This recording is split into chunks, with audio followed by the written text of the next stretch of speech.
Hey, just coming to you from my hot tub to say, if you have the Saltron Mini Saltwater Chlorine Generator, you may or may not know that the cell, the part that you drop into the hot tub, needs to be replaced every year or so. Now you can really easily buy this replacement and it's super simple to use. Here it is.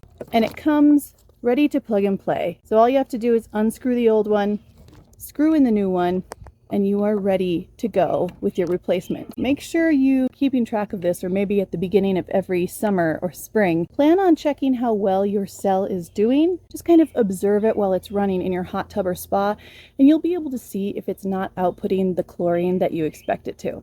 And if it's not, or if it stops working completely, go ahead and get one of these babies, plug it in, and you're good to go. Happy hot tubbing.